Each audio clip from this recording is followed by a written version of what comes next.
Holy City Center Radio. This is episode 395, and I am your host, Christian Sanger. Today is Wednesday, July 23rd, 2025. What's up to all you saints and sinners out there? I hope you are having an amazing week.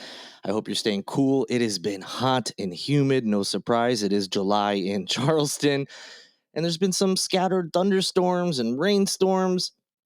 And so I hope you're staying dry when those been rolling through. I'm recording this right now on Tuesday afternoon, and I can hear some thunder in the distance. The clouds are rolling in. I'm hoping I get through this without losing any power. So good luck to me. So in addition to trying to stay out of the heat and rain, I've had a really good week so far. As I mentioned, I have many family members in town, my parents, as well as my brother, sister-in-law, and my niece and nephew, their kids, of course. And I've been really, really enjoying it, just hanging out, being silly, and just having them around has been really awesome. We have gone out to eat a few times. I mentioned we went to Martin's Barbecue, always a hit with my family. We enjoy it. We also went down to the Lowdown Oven and Bar, also known as LDOB, which is on James Island. It's been around for several years. My parents really enjoy that spot, so we often go there when they're visiting. I like it too. I have ordered several different things on there, and they've got things like different types of burgers. They have pizzas that you can get, and they're all like kind of essentially like a personal pan. It's a little bigger than that, but it's designed for like one or two people. If it's one person, you can probably get maybe some leftovers out of it. And they have some other kind of typical bar-ish food, which I don't say in a disparaging way. And it's just, pretty solid spot. We always enjoy it. And they do have an outdoor area, which is great for those who want to, maybe bring their dog with them or just enjoy the weather when it's not so hot outside. So we did that, which was good. We also went to Garage 75. I've never been there. And one of the highlights there is that they have an arcade, which we thought would be great for the kids. And of course, they enjoyed, playing some games, trying to win some prizes out of the prize machine, and it was a lot of fun, watching them enjoy all these games and be excited about it. The food, everybody who in my family, we all enjoyed the food. None of us were like super excited about it. We weren't like, oh my gosh, we got to keep coming back here every time you guys visit. I'm not planning on rushing back over there, after they leave, which is not to say it's bad, because it wasn't. It just, it was fine. It was good. It's just one of those places that you can go to, again, especially if you've got kids. The arcade side of things is pretty great. Plus, they had bingo going on the other side. So if you're a bingo player, that's a lot of fun. So, just like a sports bar type place, especially with the alley closing and they had arcade games, it's a good spot for family. So we enjoyed it. And then we went to Wits, which is it's WHITS. It's a custard spot. That's opened a couple locations around here, and there's one on James Island. If you haven't guessed, yes, I live on James Island, hence us visiting everything in this area. And that was really good. I mean, come on, you can't go wrong with frozen custard. You go up there, you can get vanilla or chocolate, and then you can do anything from cones to bowls. They have like shakes, malts. You can mix in toppings, and it's one of those things where you can add a bunch of toppings, just add a couple things. They have some menu suggestions if you just want to say, oh, give me the whatever the funny little name is. It's already predetermined for you. Yeah, everybody in my family really enjoyed it. Again, hard to go wrong with any sort of ice cream or frozen custard, etc. Froyo, all that stuff's really, really good. So, been enjoying all the food and having fun. They've done some other things as well. Hitting the beach, of course. They went to the market to check out the vendors there. They visited a couple coffee places like Mud House downtown, which they said they really enjoyed. And yeah, it's just been great having them here, and we're having lots of fun. So just wanted to give a little update on that in case you're wondering what we've been doing or we're thinking about visiting any of the places I just mentioned. And yeah, it's been really cool having them here. All right. As much as I would like to talk about some of the nation's biggest stories, like the whole uh, insanely viral memes that have been coming out of this whole Coldplay concert kiss cam thing, or talk about the sad news nationwide, the deaths, I should say, of Ozzy Osbourne and Malcolm Jamal Warner. But we got to get into the local news. That's what you're really here for. So let's get into it.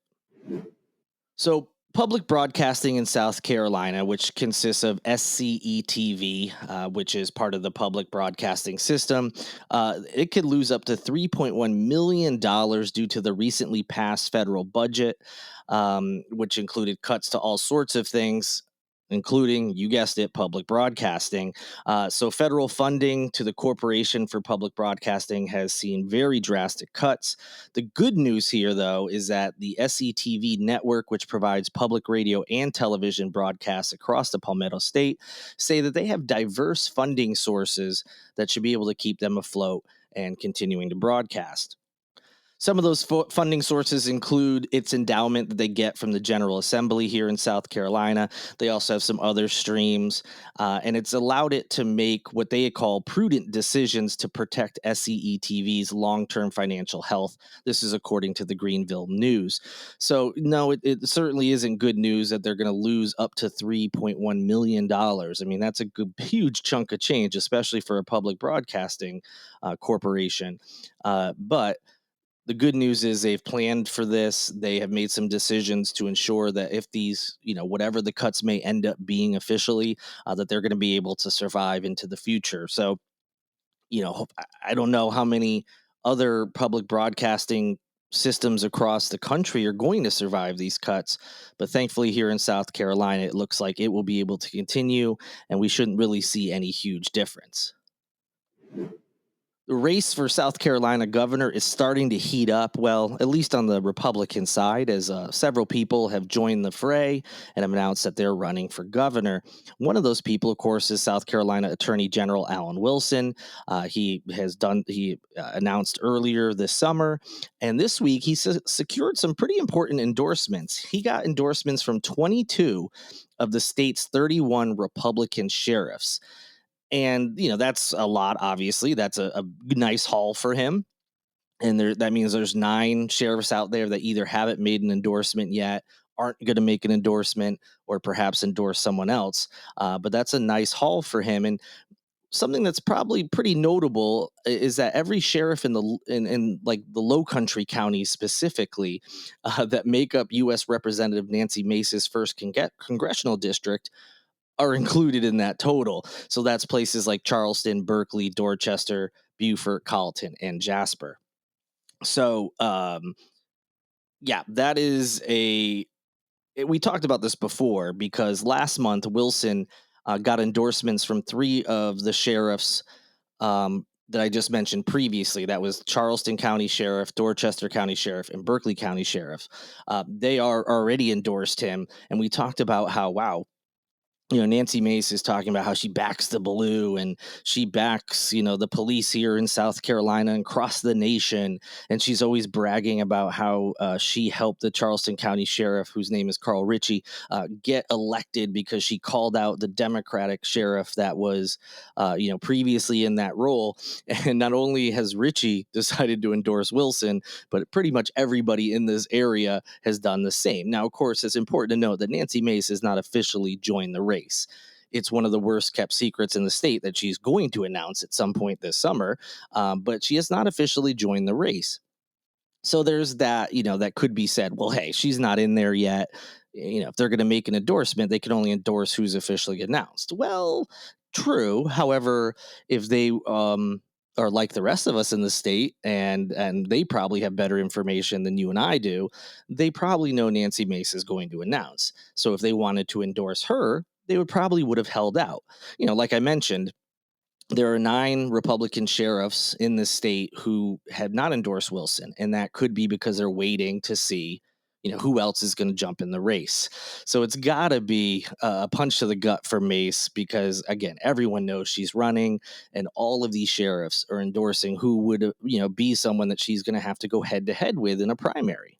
Now, this is a big message for Wilson. This is good for him for many reasons. Obviously, he's getting early endorsements. He's getting early coverage. Name recognition is going to go up for those who don't already know him. He's touting his, support of Donald Trump, and people are going to see headlines about police, sheriffs in the state. So many of them endorsing him. I mean, that's going to be big for him, and it might, you know, make Nancy Mace, who probably has better name recognition in this state, just because she's constantly in the news, as we all know. Um, not always for good things. But the fact that all these endorsements have already come in, it's going to make it an uphill battle for her in some aspects. Doesn't mean she's not going to win. Doesn't mean she's not going to perform well. But it is something that's got to be tough for her to see.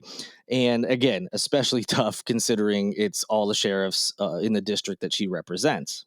Now, as for Carl Ritchie, the Charleston County Sheriff, even he kind of dismissed the narrative that Nancy Mace put out there, that she, got the then incumbent Democrat Sheriff Kristen Graziano out of office. She says that she's the reason that Ritchie got elected. And Ritchie basically said to the Post and Courier, quote, "Everyone knows one person cannot single-handedly win an election." And then he went on to say that her claim dismisses the hundreds of volunteers that he had, and it also disrespects the 106,000 people who voted for him. Exactly. But Nancy Mace, of course, doesn't care about that. It's still all about her, all about touting how amazing she is and how, she gets all these things done and blah, blah, blah. But it's pretty telling that none of the sheriffs, at least I should say, none of the 22 sheriffs who have endorsed Alan Wilson did not wait for her announcement. And again, it's especially telling that the sheriffs in her district have already endorsed Wilson. So, again, doesn't mean that she doesn't have a shot, also doesn't mean that she won't decide to not run for governor of South Carolina. That's always a possibility. But again, everyone is pretty confident that this little bit later this summer she will be announcing. And it'll certainly be interesting to see what ends up happening going forward. And lastly, just something kind of interesting to, for you all to look into. I'm just going to give a quick little, blurb about it. But you can visit the link in the show notes and you can learn a lot more if you really want to do a deep dive into this. But just kind of a fun story I came across recently about the pirate Blackbeard. Now, pretty much everyone, no matter where you live in this country, have probably heard of Blackbeard, even if you don't know any actual stories about him. But if you're in Charleston, there's a couple, even more reason that you might have heard of him. There was a blockade that he did in the Charleston Harbor that's pretty famous. And the conventional wisdom and history books have always said that Blackbeard, whose name has long been said to be Edward Teach, his real name that is. People have said he was either born in North Carolina. There's some people who said he was born in England, but now there's an historian from this area that says no, he's actually from Goose Creek. So, longtime Goose Creek mayor and historian Mike Heitzler, he's not the current mayor, but was previously. He believes the truth is that, yes, Edward Teach, aka Blackbeard, was born in Goose Creek. Oh, and by the way, in addition to that, he doesn't believe that his real name is actually Edward Teach, but actually Edward Beard, meaning that the whole Blackbeard thing wasn't necessarily a name because, as we've seen in like drawings of him, that he's got this, you know, untamed wild black beard. It might actually just be because his last name was Beard. So again, this is according to someone who's from Goose Creek, so take it with a grain of salt. But he claims to have some documents and things that may prove that, yeah, Blackbeard was actually born in Goose Creek. So again, just kind of a fun, interesting, piece of news that we came across. Who knows if it's true? I haven't seen the evidence that he claims to have. He has some sort of, I think it was referred to in the story as like a booklet or a pamphlet about the history of Blackbeard, and supposedly some of the information he found is in there. I haven't seen it, and this is according to a News 2 report. So, again, I encourage you to visit the link in the show notes so you can look into it yourself. But it would be pretty neat if that ended up being the case. Oh, and by the way, Heitzler believes that Blackbeard did use the last name Teach. It's just that it wasn't his actual last name. And he believes that he used that alias to protect his family members from the legal consequences of his piracy. So, it's still saying that the name Edward Teach was for sure used, but that wasn't his real name. So, again, just something a little interesting and fun to end the podcast with. I always enjoy something bizarre like that. You're like, wait, what? Something that you just assume has essentially been settled, there's not going to be any new information that's going to come out this far away from when he was living, but hey, maybe something brand new that just flips all this on its head did come out. So again, I encourage you to go look into it. Just something fun to end the show with. And so that'll do it for this edition of Holy City Center Radio. Thank you so much for listening. Thank you so much to Lindsay Marie Collins with LMC Sound System for producing this and every episode of Holy City Center Radio. And a big thank you to Tyler Boone, whose music you hear in each and every show. I'll be back with you later this week. I'm already looking forward to it. But until then, good night and good luck.